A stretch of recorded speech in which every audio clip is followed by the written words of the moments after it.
السلام علیکم، بسم اللہ الرحمن الرحیم، اللہم صلی علی محمد وعلی محمد۔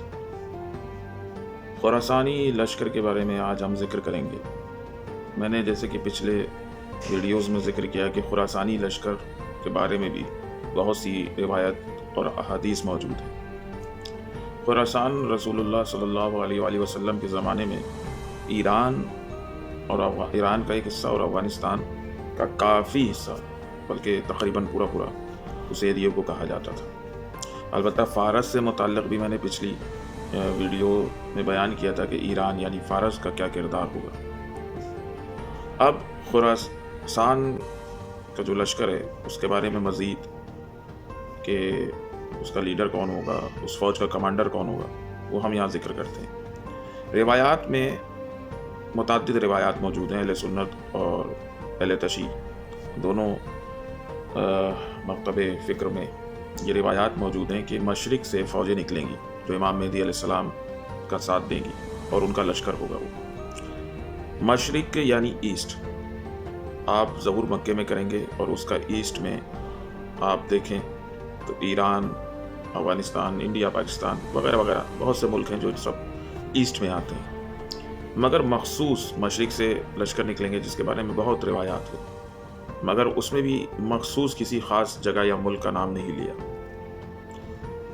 اس جگہ کا نام لیا ہے جس کو خراسان کہتے ہیں۔ تو خراسان جو لشکر ہوگا وہ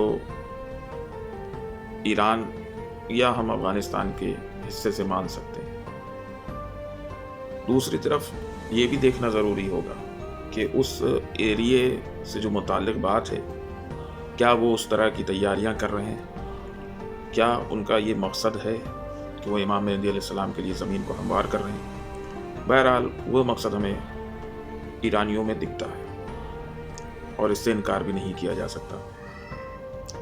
خراسانی جو لشکر نکلیں گے ان کے جھنڈے کالے ہوں گے اور وہ بھی ایک ساتھ خروج کریں گے یمنیوں کے ساتھ جب امام مہدی علیہ السلام آئیں گے۔ رسول خدا صلی اللہ علیہ وآلہ وسلم کی ایک حدیث ہے کہ جب خراسان سے کالے جھنڈے نکلیں تو تم ان تک پہنچو، چاہیں تمہیں برف پر پھسل کے کیوں نہ جانا پڑے۔ اب یہ جو چیز ہے کہ برف جو ہے وہ ہر جگہ ایسٹ میں نہیں پائی جاتی، عرب میں تو برف نہیں پائی جاتی، تو ایک چیز تو یہ بھی اشارہ کرتی ہے کہ وہ ایریے موسم کے اعتبار سے برف والے ہوں گے۔ دوسری چیز اس کے جو لیڈر ہوں گے، شیخ نعیم ابن حماد جو امام بخاری کے استاد ہیں، انہوں نے الفتن میں صاف درج کیا ہے کہ اس کے لیڈر بنو ہاشم سے ہوں گے، ایک سید ہوں گے جن کو سید خراسانی کہا جائے گا۔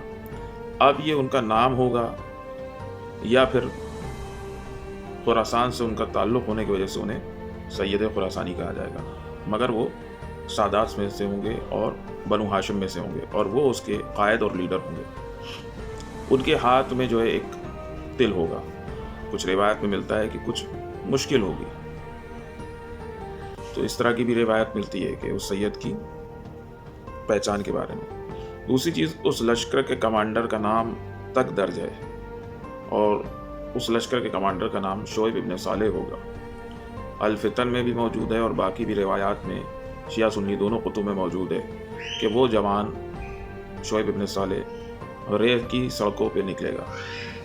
رے تہران کا پرانا نام ہے اور وہ اس چیز کے کمانڈر ہوں گے۔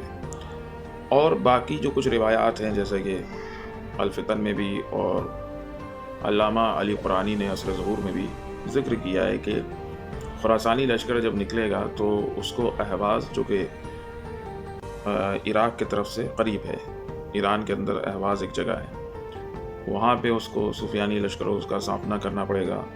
بصرہ میں ایک جنگ ہوگی اور کوفے میں ہوگی، یہاں تک کہ یہ لوگ کوفے پہنچیں گے اور یہ لوگ موبلائز ہو جائیں گے یمنی آرمی کے ساتھ، یعنی مل جائیں گے اور امام مہدی علیہ السلام کے ساتھ، اور پھر یہ لوگ سفیانیوں سے لڑیں گے۔ روایت میں ہے، حدیث میں ہے کہ خراسانی لشکر اپنے یہ کالے جھنڈے قدس پر جا کر نصب کر دیں گے۔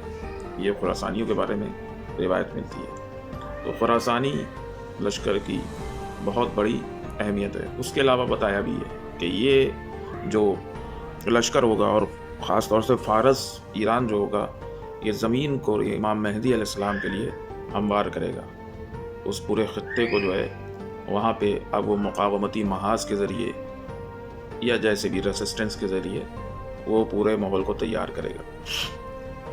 ساتھ میں یہ کہ جب خراسانی لشکر نکلے گا تو اسے دنیا کی کوئی بھی طاقت نہیں روک پائے گی۔ دنیا کی بڑی طاقتوں میں ہم لوگ آج کے دور میں دیکھتے ہیں امریکہ ہے، یورپینس کنٹریز ہیں، اور مڈل ایسٹ میں ہم دیکھتے ہیں کہ اس کے بہت سے بیسز ہیں، اور ساتھ میں اسرائیل ہے، ساتھ میں نیٹو بھی ہے۔ نیٹو جس میں کئی ملک جو ہیں ایک شریک ہیں اور ایک ہیں، تو حتیٰ کہ انہیں کہنے کا مقصد یہی ہے کہ دنیا کی کوئی بھی طاقت، یعنی نیٹو ہو یا امریکہ ہو، وہ انہیں نہیں روک پائے گا، اور وہ لوگ بیت المقدس پہنچیں گے، اور امام مہدی علیہ السلام کی قیادت میں آپ بیت المقدس پہ جھنڈے نصب کر دیں گے۔